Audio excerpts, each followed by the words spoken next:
Bienvenidos a esta clase de principios fundamentales de los primeros socorros. Vamos a darte herramientas teóricas esenciales para que te puedas guiar mejor en la aplicación de las técnicas que salvan vidas. Lo primero que tenemos que definir es qué significan los primeros socorros o primeros auxilios. Y son las técnicas o procedimientos que vas a ejecutar a la hora de asistir a una persona que está pasando por un momento de urgencia o de emergencia médica. Pensemos algunos ejemplos de urgencia o emergencia médica. Una fractura, una quemadura, una herida con una hemorragia, un evento cerebrovascular, una parada cardiorrespiratoria. Es decir, son tantas las posibilidades que podemos encontrar de urgencias y emergencias médicas y tenemos que saber qué hacer ante cada una de ellas. Ahora la pregunta es, ¿qué diferencia hay entre una urgencia y una emergencia médica? Y la diferencia esencial entre ambas es el riesgo de vida. Es decir, en la urgencia médica no hay riesgo de vida. En la emergencia médica hay riesgo de vida. No significa por esto que la urgencia no es importante. La urgencia es urgente, valga la redundancia. Y no olvidemos que una urgencia médica donde no hay riesgo de vida se puede transformar en emergencia en cuestión de minutos. Entonces, en ambos casos, tanto en urgencias como en emergencias, es importante saber qué hacer, cómo maniobrar, qué técnica aplicar para asistir a esa persona y resguardar su vida. Pensemos por un momento en la peor de las posibles emergencias médicas. ¿Cuál puede ser? Pensemos. Excelente. La peor de las situaciones posibles es la muerte.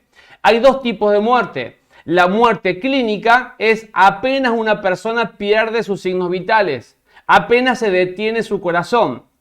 Y la muerte biológica llega 10 minutos después que la muerte clínica.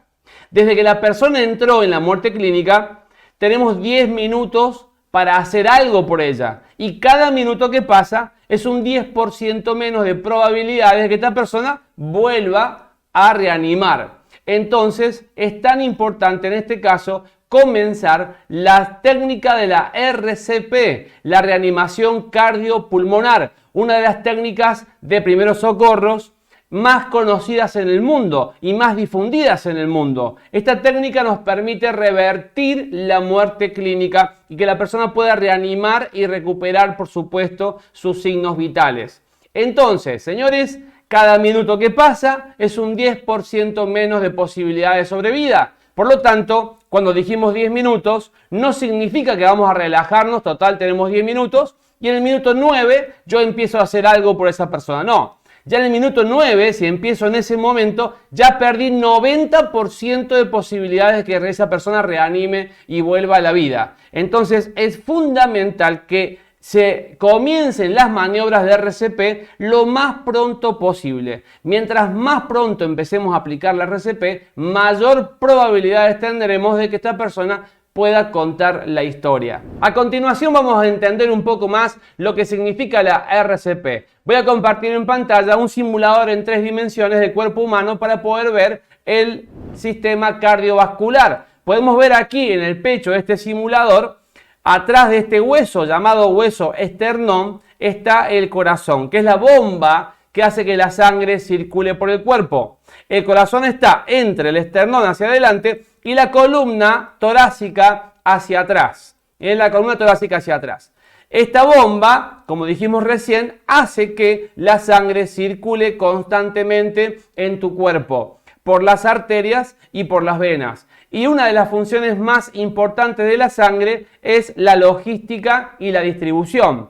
¿Qué distribuye la sangre? Muchas cosas, pero entre las más importantes los nutrientes esenciales para la vida. Y entre los nutrientes, el más importante para esta clase es la glucosa. Y además de nutrientes, también la sangre lleva a todo tu cuerpo de forma constante oxígeno. Las células de tu cuerpo usan la glucosa y el oxígeno para que en las mitocondrias se pueda producir la energía de la vida, la energía que te mantiene en este momento sentado, parado o parada viendo esta clase.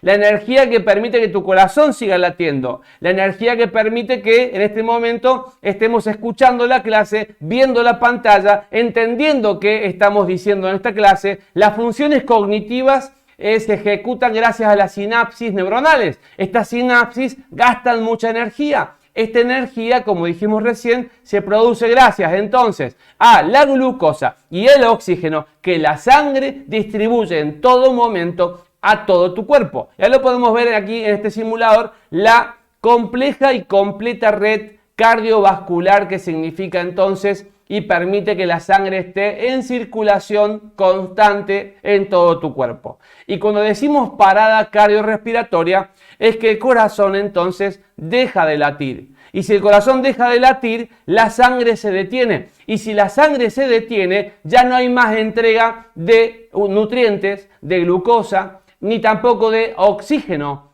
a las células de tu cuerpo. Algunos tejidos aguantan más tiempo sin glucosa y oxígeno, otros no, son muy sensibles a la falta de glucosa y oxígeno. ¿Cuál es uno de los órganos más sensibles a la falta de oxígeno? El cerebro.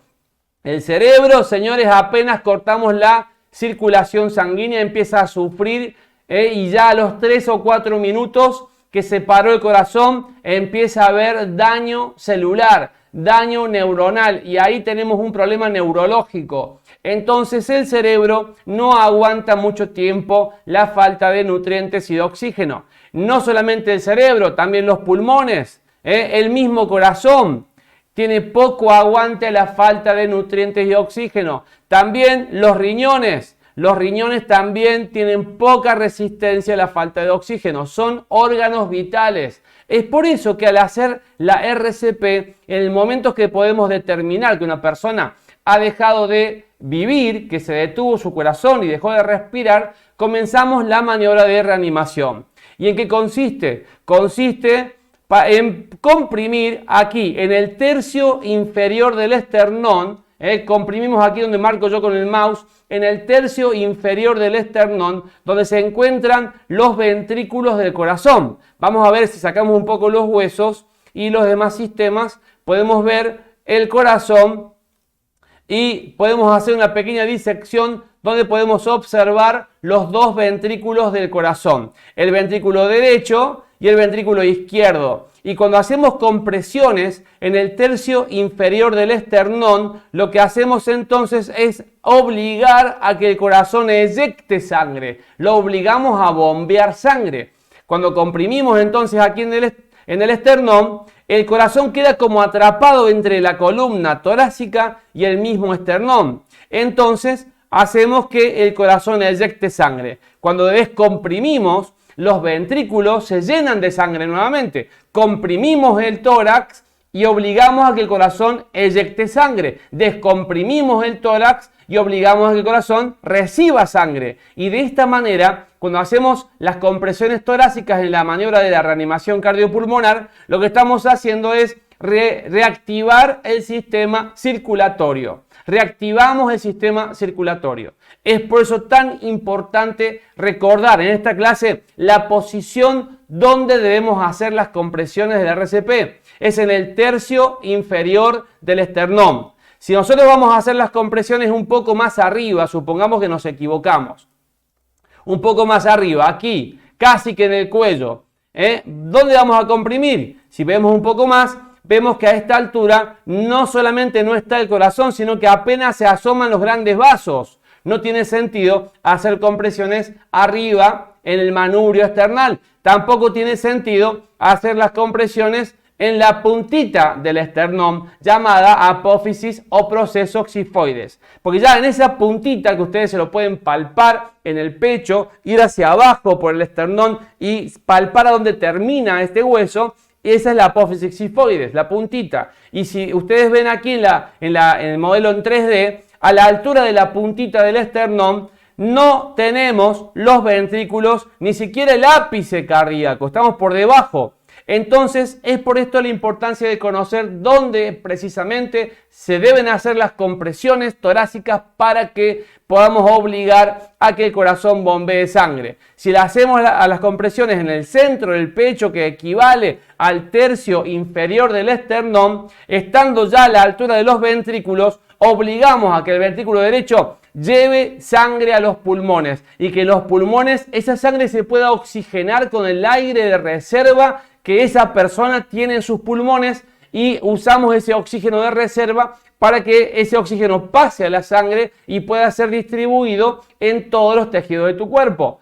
Y la sangre que está en el ventrículo izquierdo va a ser distribuida a todo tu cuerpo con la sangre ya oxigenada. Y esa sangre va a llegar al cerebro, va a llegar al mismo corazón para que pueda seguir bombeando, a los pulmones, a los riñones, a todos los tejidos de tu cuerpo. Y es por esto, señores, la importancia de conocer estos fundamentos teóricos que nos va a permitir a elegir correctamente dónde vamos a hacer las compresiones. Podemos ver en los videos de YouTube, por ejemplo, que hay gente que hace compresiones en el abdomen o hacen compresiones en posiciones laterales no correctas. Si hacemos una compresión sobre las costillas, vemos que no está justo el corazón por detrás, podemos fracturar una costilla y la costilla fracturada puede perforar la pleura, un pulmón y hasta puede perforar el mismo corazón. Es por esto que siempre las compresiones las hacemos en el esternón, en su tercio inferior.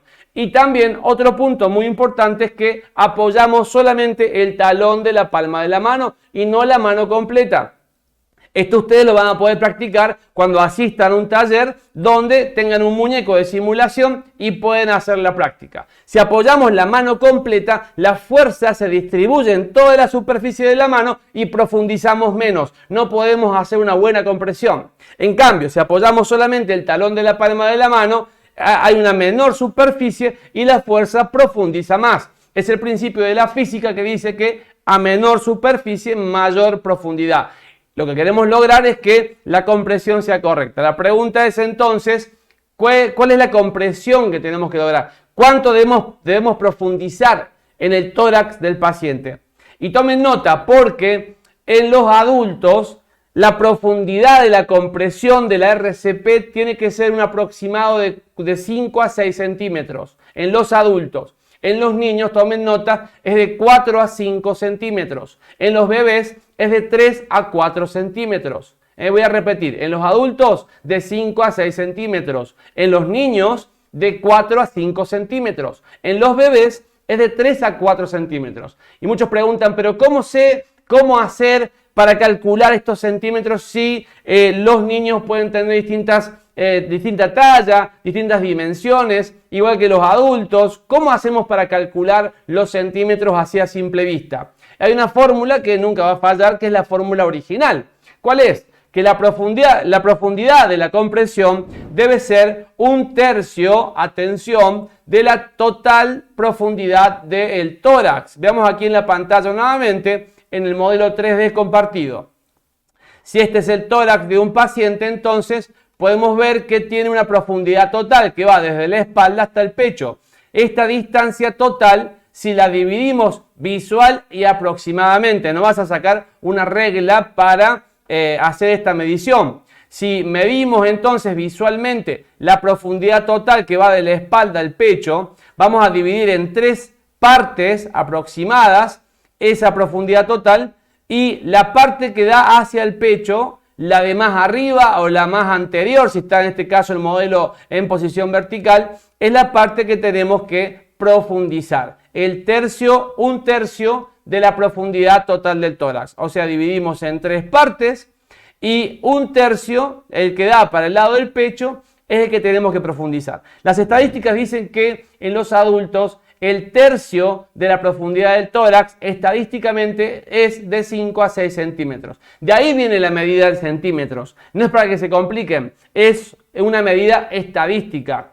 Voy a repetir, la medida exacta para saber cuánto profundizar en las compresiones es 1/3 del total de la profundidad del tórax. Las estadísticas indican que en los adultos, ese 1/3 equivale a un aproximado de 5 a 6 centímetros. En los niños, estadísticamente hablando, el 1/3 de la profundidad total del tórax es de 4 a 5 centímetros. Y en los bebés, estadísticamente hablando, el 1/3 de la profundidad total del tórax es de 3 a 4 centímetros. De esa manera, calculando el 1/3 de la profundidad total del tórax, visualmente hablando y aproximadamente, vamos a tener una mejor referencia práctica a la hora de saber cuánto vamos a profundizar.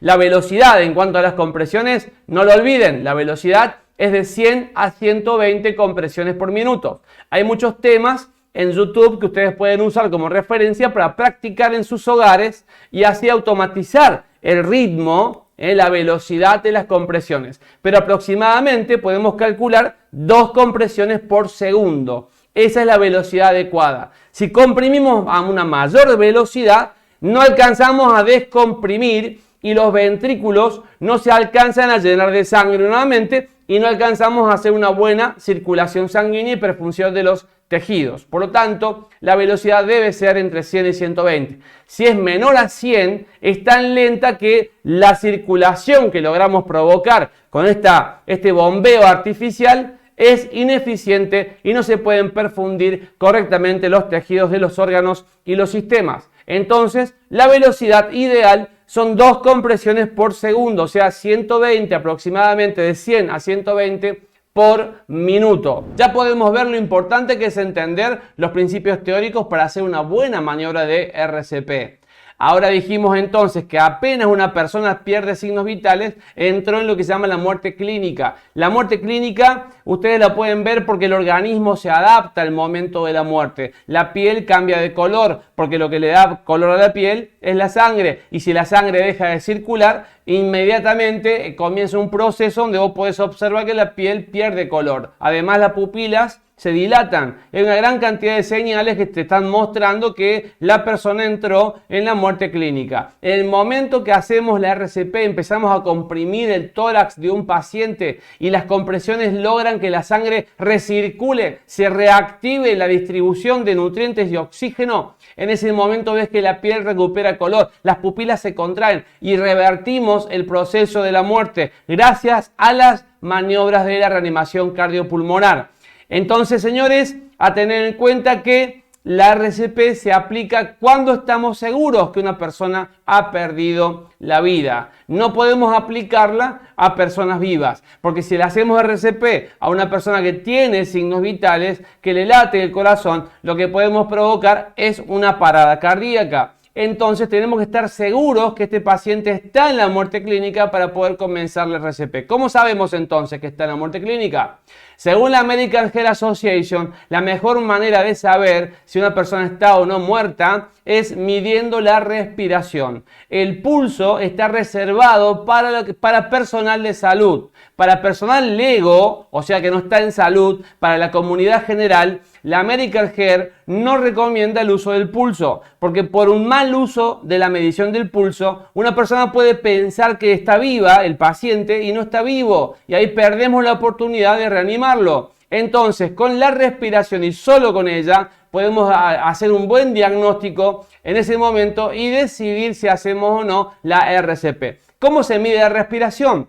Vamos a controlar de 8 a 10 segundos como máximo si la persona respira o no. Y para esto no tenemos que ver su boca, su rostro. Antes, hace mucho, se usaba la técnica MES. Miro, escucho y siento. Ahora es obsoleta. No la usen más. Si la escuchaste por allí algún momento, no la uses más. La mejor manera de saber si una persona respira o no es viendo el tórax de esa persona, el pecho de la persona. Para respirar, sí o sí, el tórax debe expandir. Debe haber movimientos respiratorios. Hay músculos que se encargan del movimiento respiratorio, mecánico respiratorio. El principal es el diafragma, el famoso diafragma. Hay otros músculos también, los músculos intercostales, los músculos esternocleidomastoideos, es decir, una gran cantidad de músculos que se encargan de acompañar al movimiento respiratorio. No es posible respirar sin que se expanda o se mueva el tórax.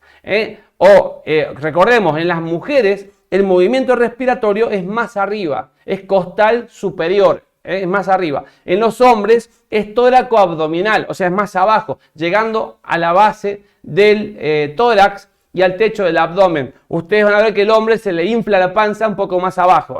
Entonces vamos a buscar movimientos respiratorios en el tórax, en cualquier posición, pero si se mueve y expande, respira. No hay ningún tipo de movimiento respiratorio, no respira. Y si no hay ningún tipo de movimiento respiratorio durante 8 o 10 segundos, podemos decir entonces que la persona está muerta y comenzar allí en ese momento las maniobras de reanimación cardiopulmonar. Ese es el criterio a tener en cuenta para la decisión. El pulso, por supuesto, si es personal de salud, lo deben usar y los protocolos cambian. Los procedimientos son otros, pero en este caso estamos hablando de fundamentos para la comunidad general y no vamos a usar el pulso. Controlamos entonces la respiración con los movimientos de expansión y contracción del tórax. No usen la boca para decidir. Hay un movimiento de la boca que se llama gasping, se llama jadeo, se llama respiración agónica, que es que la boca se mueve como el pez que está fuera del agua, está boqueando el paciente, boquea, boquea. Y a veces uno confunde que eso es que está respirando, y no está respirando, es una respiración agónica. La referencia no está en la boca, está en la expansión torácica. Y ahí vamos a buscar algún tipo de movimiento. 8 o 10 segundos, ¿no lo hay? Perfecto, entonces empezamos la RCP. A continuación vamos a ver los criterios teóricos, los principios teóricos para ver cómo aplicar la RCP, cuándo decidir hacer RCP o no. Ya dijimos recién que la respiración es el criterio para la comunidad general para saber si la persona está viva o está muerta. Controlamos la expansión torácica durante 8 o 10 segundos. Ahora, antes de esto hay que aplicar otros criterios, otros principios. Supongamos que estamos en la vía pública y una persona allí cerca se desvanece. Y ahí, como ahora somos reanimadores, vamos a asistir a la persona y aplicar maniobras salvatorias en el caso que haga falta. Pero antes de esto, hay principios y pasos que tenemos que cumplir. Tomen nota, antes de asistir a esa persona, número 1, lo que tenemos que hacer es ver si la escena, el lugar, el entorno es seguro. Si no hay un cable de alta tensión que se cayó, si no hay un perro, un animal de alto porte que me pueda atacar, si no hay un delincuente que me pueda agredir, es decir, cualquier tipo de situación que haga el lugar inseguro para ti, para vos, tienes que alejarte de ese lugar y ya resguardándote, llamar entonces al 911 a la policía. Pero no podemos intervenir si el lugar no es seguro. Ahora, si se cumple esta condición número 1, que el lugar sea seguro, yo puedo ahora acercarme a la persona. Y rápidamente tenemos que ver ahora si la persona responde o no. Ya, el lugar es seguro. Número 2, ¿responde o no responde? Bueno, hay una forma muy simple de saber si responde o no responde. Es hablarle. Es ver aparte si está consciente, si está alerta, si me está mirando. Si me está mirando, está viva. RCP no le vamos a hacer. Entonces yo tengo que ver todas estas cosas rápidamente para saber si vamos a aplicar o no la reanimación cardiopulmonar. Si la persona está consciente, está alerta, me está mirando, pues responde, está consciente, no está muerta, no le vamos a hacer RCP. Ahora, si me acerco a la persona y no me está mirando, no está alerta, pues le voy a hablar. Le voy a decir, ¿estás bien? Señor, señora, ¿me escucha? ¿Está bien? Y ahí me puede responder, me puede decir, no, me duele. Bueno, le duele, está incómoda, pero está viva. No le vamos a hacer RCP. Ahora, si la persona no me responde cuando le pregunto si está bien, cómo se siente, no me responde nada, entonces podemos aplicar opcionalmente la prueba del dolor. Estamos viendo ahora si responde o no. El número 2, la prueba del dolor, el estímulo de dolor, se hace de distintas posibles maneras. Una de las más usadas es pellizcándole la raíz de la uña con fuerza. Eso duele mucho, pero no lesiona. Y ahí, si le presionamos con fuerza la raíz de la uña, si está consciente la persona, si responde, pues entonces está viva, RCP no le vamos a hacer. Si ante el estímulo de dolor no responde, entonces podemos decir que la persona no responde, está inconsciente. Y si está inconsciente, número 3, si está inconsciente, hay que activar el servicio de emergencias médicas. Hay que llamar al 107 o al número que aplique en tu país y activar el servicio de emergencias médicas. Siempre si la persona está inconsciente, no importa su rango etario, no importa su edad, vamos a activar el servicio de emergencias médicas. Ya activado el servicio de emergencias médicas, o sea, la ambulancia en camino, podemos continuar. A ver, número 1, si el lugar es seguro. Número 2, si la persona responde. Si no responde, número 3, activamos el servicio de emergencias médicas. Si ya cumplimos con el número 3, vamos al 4, respira, y ahí aplicamos lo que veníamos viendo. El 4 es respira o no respira. Controlamos de 8 a 10 segundos si hay movimientos torácicos respiratorios, mecánicos respiratorios. Si durante 8 o 10 segundos no hay movimientos mecánicos respiratorios, está muerta. Y vamos al número 5, aplicamos de manera inmediata la reanimación cardiopulmonar. Cuando hagamos compresiones, tenemos que hacer así, ya estamos en el 5. Comprimimos, dijimos, en el tercio inferior del esternón con una profundidad equivalente al tercio de la profundidad total del tórax a una velocidad de 100 a 120 compresiones por minuto y comprimimos. Y ahí reactivamos la circulación sanguínea y vamos a comprimir durante 2 minutos.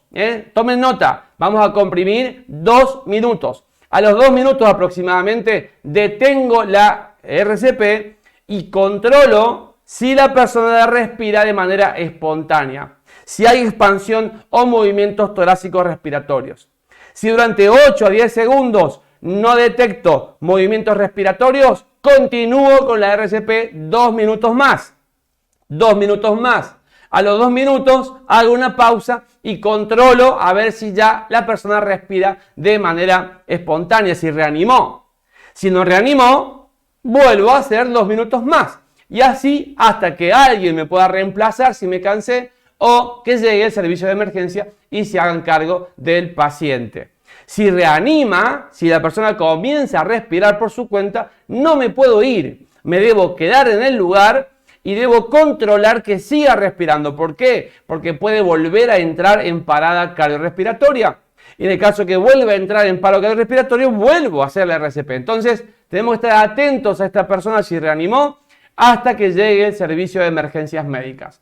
Si reanimó y notas que esta persona tiene dificultad para respirar, hace un esfuerzo para respirar, escuchas un sonido que significa obstrucción, dificultad respiratoria, si ves algún tipo de fluido como vómito, como sangre en la boca o cualquier tipo de fluido que pueda broncoaspirar, es decir, que ese fluido intente ir hacia los pulmones, vamos a poner a la persona de costado, la famosa posición lateral de seguridad que la vas a poder aprender en un taller práctico de primeros socorros. En ese momento, cuando detectamos dificultad respiratoria o riesgo respiratorio por fluidos, presencia de fluidos, ponemos a la persona de costado y controlamos que no deje de respirar. Porque en el momento que vemos que dejó de respirar nuevamente, tenemos que comenzar nuevamente la reanimación. Vamos a ver a continuación una de las técnicas más enseñadas en primeros socorros en todo el mundo, la llamada maniobra de Heimlich o maniobra de desobstrucción de la vía aérea. ¿Para qué sirve? Justamente el nombre lo dice, desobstruir la vía aérea. Porque la vía aérea se puede ver obstruida, obstaculizada por algún objeto extraño. No hablamos en este caso del ahogo por inmersión, en el caso de un río, el mar, la piscina, no. Hablamos de un objeto que está obstruyendo la vía aérea. Un ejemplo puede ser el capuchón de una lapicera o lapicero. Estos capuchones en realidad si uno lo traga voluntariamente, o si uno ejerce por voluntad el acto de la deglución, lo trago, esto lo natural es que vaya por la faringe, esófago hacia el estómago. Va a doler, va a molestar, se va a sentir feo, pero no me muero asfixiado por eso. Ahora, ¿cuándo este objeto obstruye la vía aérea? Cuando estoy jugando con él en la boca, lo estoy mordiendo, me lo mando de un lado para otro. En un momento dado se va muy adentro, toca zonas sensibles y esto desencadena el reflejo de la deglución. Trago sin querer. Y ahí cuando trago sin querer es que el capuchón, en vez de ir hacia el estómago, quiere seguir el flujo del aire hacia los pulmones y queda allí trabado, obstaculizando el paso del aire y tenemos un problema de obstrucción de la vía aérea. Es por eso que los capuchones, los fabricantes le hacen un orificio en la punta ahora. Ese orificio es para que en el caso que un niño o un adulto se lo trague y esto obstaculice la vía aérea, pueda pasar un poco de aire y salvar esa vida.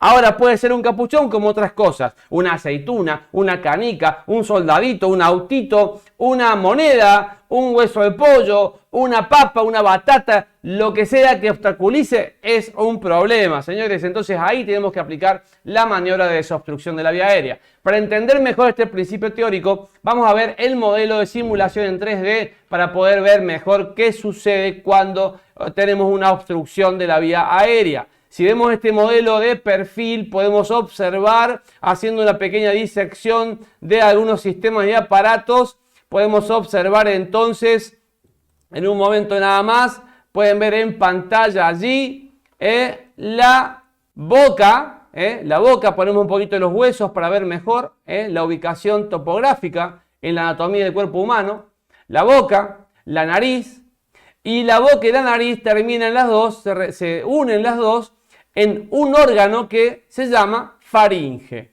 la faringe.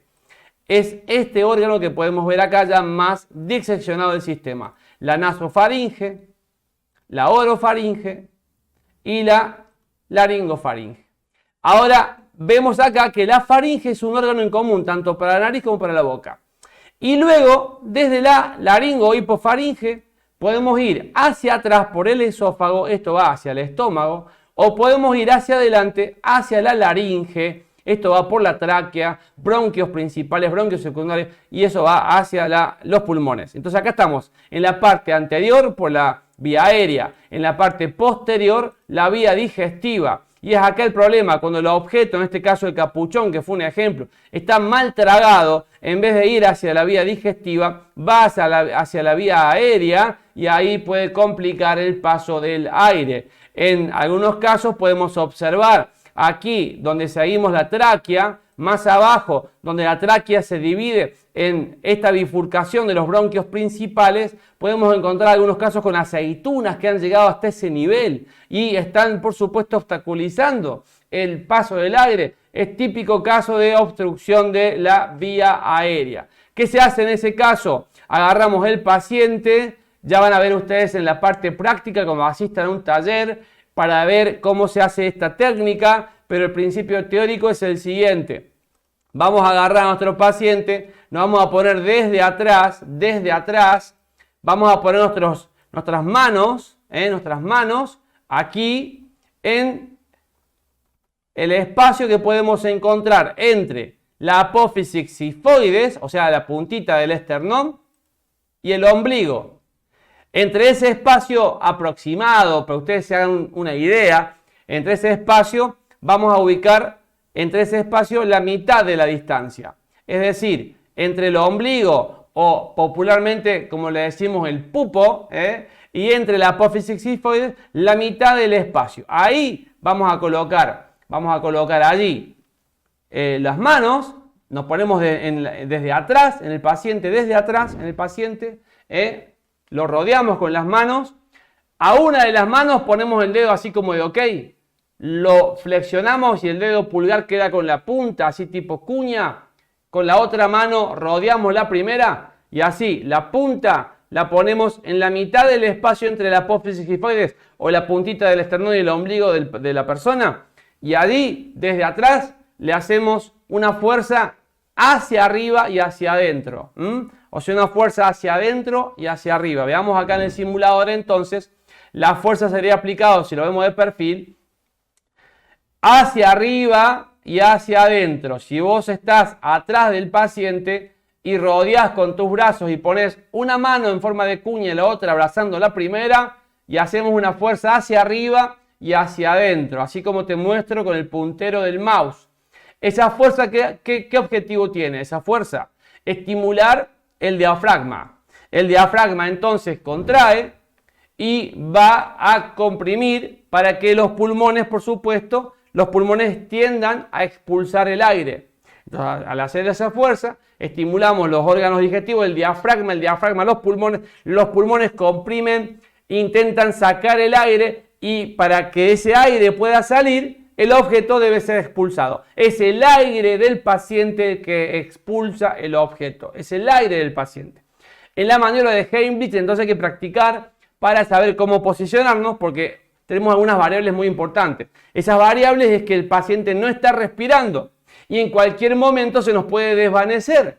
Ustedes tienen que aprender en la práctica de un taller cómo posicionarse para que en el caso de que se desvanezca no caiga en el suelo y latigue con la cabeza en el suelo, porque puede producir un trauma y complicar la situación del paciente. Entonces, el pilar, el concepto teórico con respecto a la maniobra de Heimlich es hacer la fuerza, entonces, repasando entre la mitad de la distancia, entre la puntita del esternón, la apófisis xifoides, y el ombligo del paciente, hacer una fuerza contundente hacia adentro y hacia arriba, las veces que haga falta, y cada vez que lo hago con un poco más de fuerza para estimular al diafragma, el diafragma, los pulmones que quieren sacar el aire y el aire que expulse el objeto.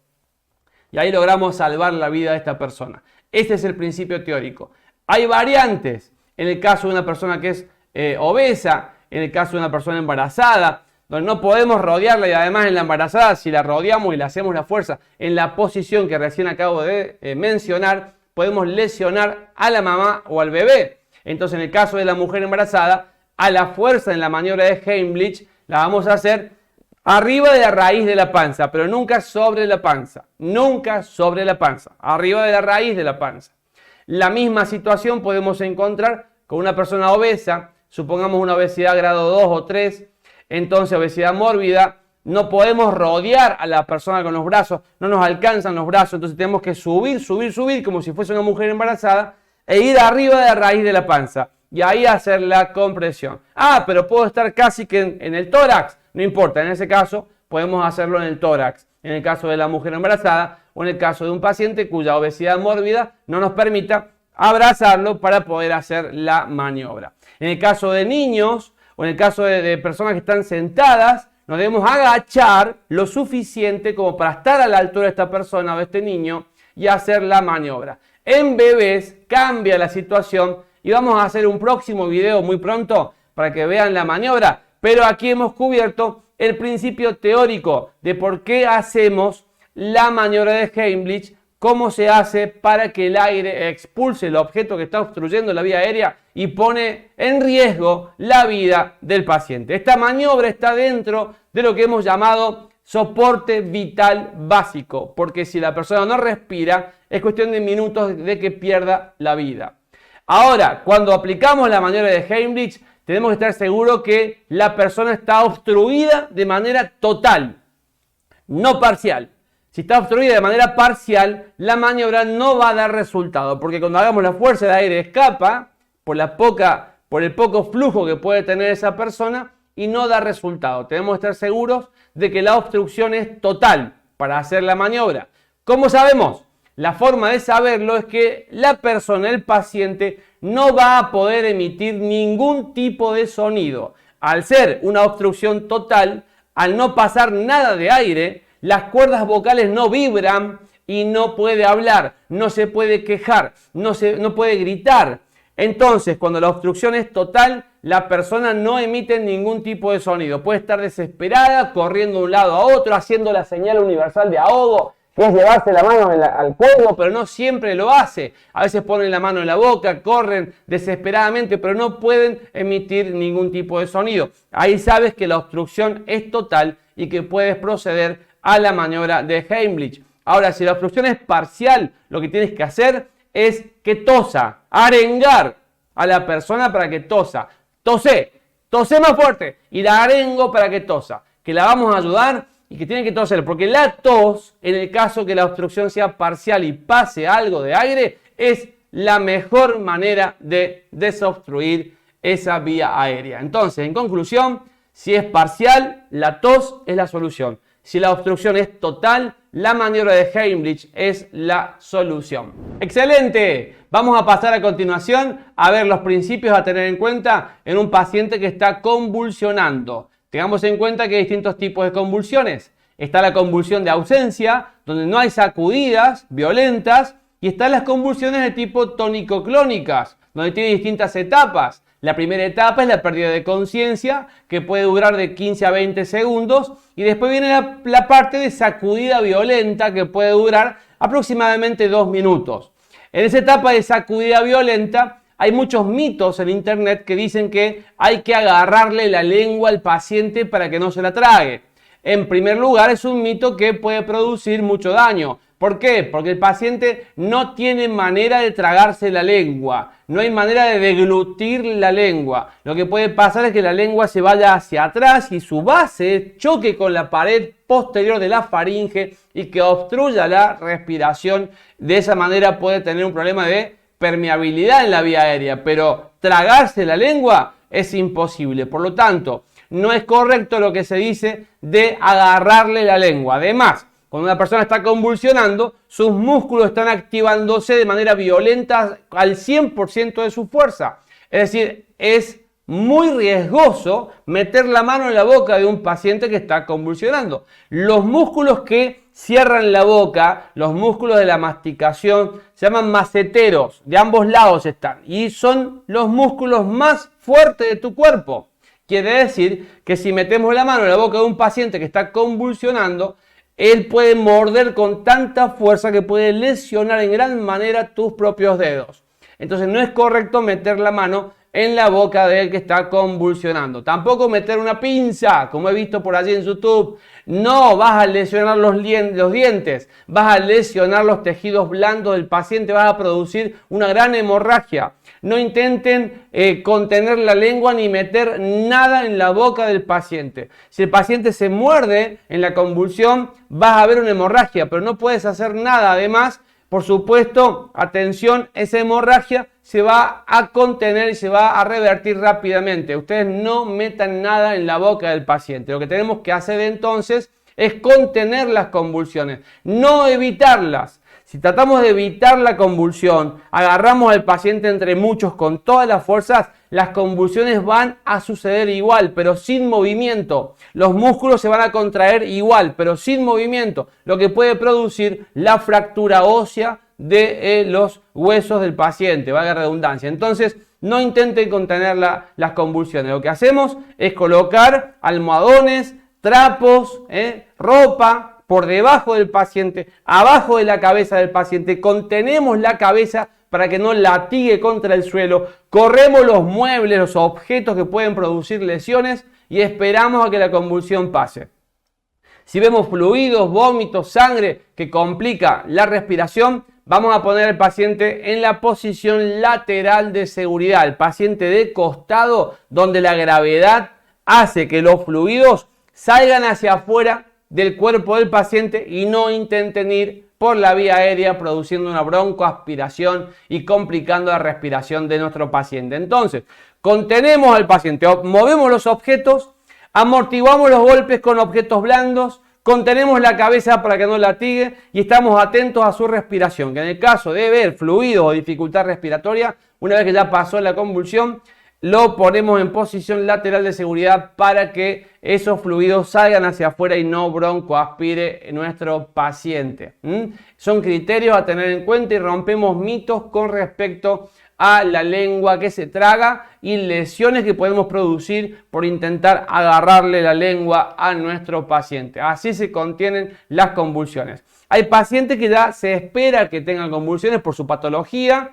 Hay pacientes que están debutando con una convulsión y entonces en ese caso, por supuesto, si estamos debutando con una convulsión o las convulsiones se dan fuera de la frecuencia esperada, porque es un paciente que tiene cierta patología o cierta condición clínica, tenemos que consultar con un médico especialista para que hagan los chequeos médicos pertinentes. Muy bien, llegamos al momento de hablar de la contención de las hemorragias, una técnica de las más difundidas en los talleres de primeros socorros en todo el mundo. ¿Por qué? Se preguntan. Porque una persona adulta tiene en total un promedio de 4 a 6 litros de sangre. Una hemorragia donde se pierde sangre complica al paciente. Medio litro de sangre, estamos complicados. 1 litro, estamos muy complicados. Litro y medio, más complicados. 2 litros, muy pero muy complicados. Más de 2 litros puede ser incompatible con la vida. El paciente va a entrar en un shock hipovolémico y va a ser muy difícil revertir su situación. Es por eso tan importante contener una hemorragia lo antes posible. Para eso no olvidemos tener en todos los botiquines de primeros auxilios, en el hogar, en la casa, en el trabajo, los guantes de nitrilo, los celestes, los guantes de látex, que no estén vencidos. Es muy importante el vencimiento, la fecha de vencimiento, y nos colocamos guantes rápidamente y ya podemos trabajar con el paciente. Barbijo, antiparras o lentes, muy importante porque las microgotas de sangre pueden tocar la esclerótica, la conjuntiva del ojo, pueden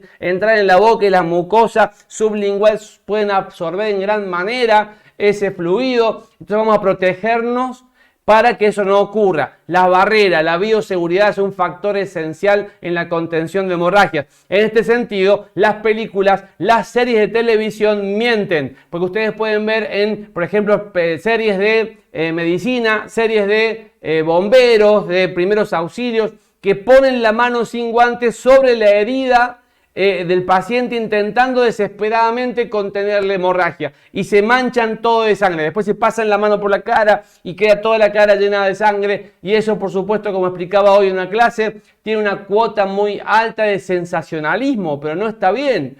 Para nada está bien. Ustedes siempre se protegen con las barreras de bioseguridad, muy importante, y ahí podemos contener la hemorragia. Hay 3 tipos de hemorragias. La más superficial de la piel, que son las capilares, son muy fáciles de contener.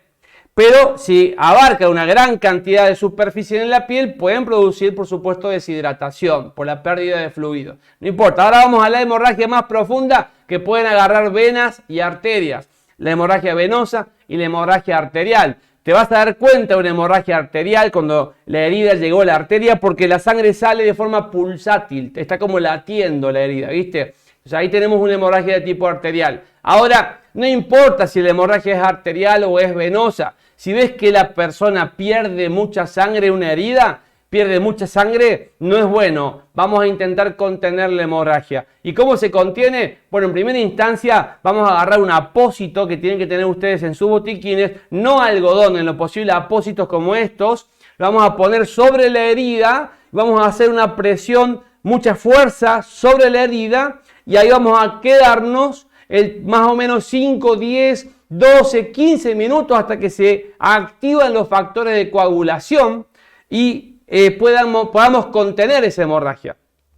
Si se llena de sangre y empieza a gotear este apósito de sangre, nunca lo retiramos. Jamás retiramos el primer apósito, porque cuando lo retiremos, vamos a retirar los coágulos que se están formando y vuelve a la hemorragia a su punto inicial. Entonces nunca retires el primer apósito. Vamos a poner sobre el primer apósito uno más y vamos a seguir haciendo fuerza y vamos a esperar a que se activen los factores de coagulación y podamos ir controlando la hemorragia. Podemos poner otro apósito arriba del segundo y seguimos haciendo fuerza. En el momento que hemos visto que la hemorragia se dio, la hemos controlado, pues agarramos una gasa,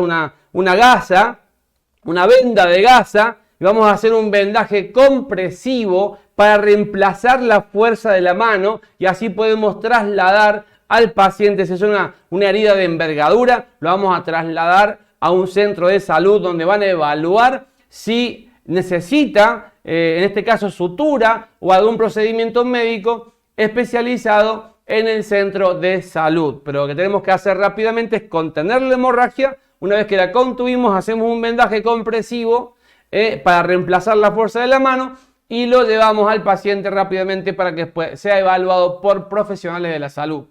Señores, en ese caso, por supuesto, cuando la hemorragia es producida por una herida más profunda en lugares esenciales, en las extremidades inferiores o superiores, donde ya la hemorragia sea de tipo exsanguinante. ¿Qué significa eso? Que sale tanta sangre, pero tanta sangre, que no tenemos tiempo de esperar que activen los factores de coagulación, porque sale tanta, pero tanta sangre, que en cuestión de segundos, en cuestión de un latido, 2 latidos cardíacos, el paciente se nos muere. En ese caso se aplica el torniquete. Aplicamos los torniquetes preferentemente en la parte más proximal de las extremidades. Extremidades superiores, extremidades inferiores. No vamos a ver cómo aplicar el torniquete aquí. Es una clase de fundamentos, de principios teóricos para primeros socorros, pero sí entender que el torniquete tiene la función de bloquear la arteria lo más proximal posible al cuerpo, al torso, para que la sangre deje de fluir en ese sector y no se nos vaya la sangre del paciente para que no pierda la vida. Entonces los músculos pueden aguantar más tiempo que el corazón, que el cerebro, que los pulmones sin sangre. Si hacemos el torniquete tenemos un margen de tiempo para llevar el paciente rápidamente a un centro de salud y que sea, por supuesto, tratado por especialistas, por profesionales que están allí al servicio de las personas. Entonces, cuidado, un torniquete, una vez que se colocó, ustedes pueden hacer después, o vamos a hacer clases en este canal más especializadas para ver los procedimientos de colocación de torniquetes, los torniquetes tácticos, no los improvisados. Ya no está recomendado improvisar torniquetes con cordones del zapato, con el cinto del caballero, con el cinto de la cartera de la dama. No improvisemos torniquetes. Eso está recomendado por las guías internacionales. Vamos a usar torniquetes que tenemos que tener en los botiquines de primeros auxilios. Ponemos un torniquete táctico en lo posible y ahí contenemos la hemorragia. Una vez que le hemos contenido, anotamos la hora. La hora es muy importante. La anotamos para después informarle al médico hace cuánto que pusimos el torniquete y no lo aflojamos de ninguna manera. Es obsoleta la técnica de aflojar cada cierto tiempo para que fluya la sangre, no se hace más. El torniquete, una vez que se colocó, no se saca más hasta no llegar al centro de salud. Y así contenemos las hemorragias que son exsanguinantes, o sea que es tanta la cantidad de sangre que se pierde que no nos da tiempo de nada, se nos muere el paciente. Entonces ahí ponemos el torniquete. Que este punto se ve ya en instancia más avanzada de emergencias médicas en el tratamiento del trauma, en el famoso XABCDE. La X es el tratamiento de hemorragias de tipo exsanguinante con torniquetes. Muy bien, señores, esto fue hemorragias, torniquete en casos exsanguinantes y contención de hemorragias con compresión directa en el caso de hemorragias que no sean exsanguinantes. Y así contenemos, controlamos y trasladamos al paciente. Un punto más a tener en cuenta: si nos da tiempo la hemorragia, podemos lavar la superficie que se ha lesionado, la herida, la lavamos con agua de canilla en su temperatura natural. Y si tenemos en el botiquín un sachet de solución fisiológica, podemos usar ese sachet para cortamos la punta y lavamos sin tocar la herida, que caiga el chorro de agua solamente, lavamos, despejamos las partículas que puedan complicar después y generar una infección en ese paciente. Eso es si se puede, por supuesto. No tenemos un sachet de solución fisiológica en el botiquín de primeros auxilios, agua de la canilla, agua potable, por supuesto, abrimos el agua fría, lavamos un poco y recién colocamos rápidamente el apósito para contener la hemorragia, con los elementos de bioseguridad que son necesarios en estos casos. Muy bien, estamos llegando casi que al final de esta clase. Nos toca ver ahora las bases teóricas de las quemaduras. Las quemaduras, señores, es un tema también muy enseñado. ¿Por qué? Porque el órgano más pesado, más extenso y uno de los más importantes de tu cuerpo es la piel. Entre sus múltiples funciones está la de protegernos de microorganismos que pueden acechar e infectar nuestro sistema. Cuando la quemadura lesiona la piel, puede dar entrada, por supuesto, a estos microorganismos y, por supuesto, poner en riesgo al paciente de infecciones que compliquen su vida, que lo pongan en riesgo de vida. Hay dos elementos a cuidar en todo caso de quemadura. El primero, lo dije recién, las infecciones. Y el segundo, la deshidratación. Es un punto siempre a tener en cuenta en las quemaduras. Vamos a ver que hay tres tipos de quemadura y según la PHTLS, la Pre-Hospital Trauma Life Support, que podemos ver allí que se implementa la quemadura de tipo 4, de cuarto grado. Veamos a continuación a qué nos referimos con esto. La piel, como pueden ver allí en pantalla, tiene varias capas. La capa más superficial, lo podemos ver aquí, se llama epidermis, la capa más superficial de la piel. Luego podemos encontrar la dermis o piel propiamente dicha, es la segunda capa de la piel. Y luego la tercera capa de la piel, la hipodermis. Entonces la quemadura puede lesionar la piel en sus diferentes capas. Si lesiona la capa más superficial, la epidermis, estamos en una quemadura de primer grado. Luego, si lesiona a la segunda capa de la piel, la dermis propiamente dicha, ya tenemos una quemadura de segundo grado. Si la quemadura profundiza a la tercera capa de la piel, tenemos una quemadura de tercer grado. Si la quemadura profundiza mucho más y llega hasta los músculos, hasta los huesos, hasta los vasos, hasta las terminaciones nerviosas, los nervios, ya tenemos una quemadura, según la PHTLS, de cuarto grado. En el caso de las quemaduras, por supuesto, de primer grado, de segundo grado, de tercer grado, de cuarto grado, hay que tener en cuenta, por supuesto, el grado en sí y la extensión de la quemadura. Hay que calcular la extensión, por supuesto, para saber cómo tratar a ese paciente, ya en el ámbito hospitalario. Tenemos que hidratar al paciente y tratar de evitar las infecciones o combatir una infección en curso, en el ámbito ya hospitalario. Ahora, vamos a ver en clases específicas cuáles son los procedimientos más recomendados, porque las quemaduras pueden ser producidas por diversas causas. La térmica es una de ellas, el fuego, pero también el frío, también puede ser de causa química. Entonces, dependiendo de la causa de las quemaduras, ¿qué vamos a hacer respecto? Ahora, ¿qué no tenemos que hacer para romper mitos? Es poner tomate, huevo frito, papa frita, aceite de oliva, ¿viste? Parece una ensalada. Hay una gran cantidad de recomendaciones que circulan por internet que son falsas. Ustedes no deben colocar nada extraño en las quemaduras, nada de eso.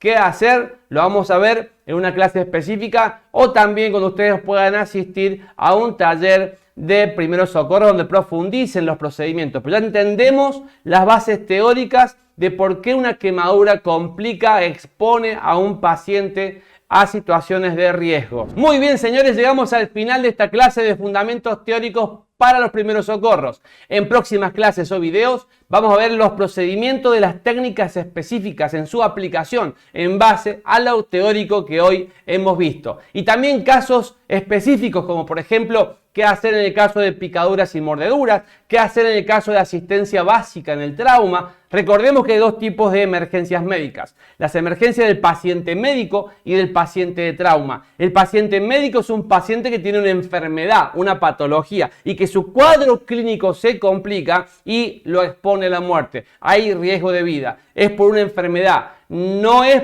como en el caso del paciente de trauma, que algo pasa en el entorno del paciente que lo impacta, lo interpela, lo lesiona y la lesión lo pone en riesgo de vida. Por ejemplo, un accidente, una caída, una quemadura, una electrocución, una herida punzante, penetrante, es decir, son todas situaciones donde la persona sufre una lesión por algo que pasa en su entorno y la lesión lo complica. Entonces, puede ser un paciente médico, un paciente de trauma, o un paciente tanto médico como de trauma. También tenemos que ver una clase, un video sobre la asistencia básica del trauma, que es cómo inmovilizamos a un paciente en el caso que haga falta y cómo lo movilizamos de forma segura en el caso que haga falta. La asistencia básica del trauma. Ya la asistencia avanzada del trauma implica otras cosas como por ejemplo la estabilización de las fracturas para evitar la cascada de alteraciones en un paciente clínico, evitar la triada de hipotermia, hipotensión, acidosis metabólica. Ya eso lo va a manejar personal capacitado en el ámbito de la salud. Pero aquí vamos a empezar a ver clases más específicas para ver los procedimientos y así cada uno de ustedes podrá estar más preparado para aplicar estas técnicas que pueden hacer la diferencia entre la vida y la muerte de una persona. ¿Qué les parece? Es importante no solamente que ustedes aprendan esto, sino que lo compartan. Compartan esta clase a cuantas personas puedan porque así vamos generando conocimientos y conciencia de qué importante es adquirir estos conocimientos que pueden ser aplicados para uno mismo, para la familia, en el entorno del trabajo o en cualquier momento donde alguna persona necesite ayuda de un ángel de la guarda que vas a ser vos en ese caso, que vas a poder asistir con tus manos, tus conocimientos, tus intenciones y todo lo que vas aprendiendo para asistir a esa persona que pueda contar la historia. También les invito a que puedan dejar aquí en este video, en esta clase, sus comentarios y puedan también colocar allí el tema que les interese, por supuesto, tratar en próximas clases. Compartan, se puedan suscribir al canal, activen las notificaciones y estaremos en contacto en los próximos videos o próximas clases. Un fuerte abrazo para todos, muchas gracias y nos vemos pronto. Chao, gracias.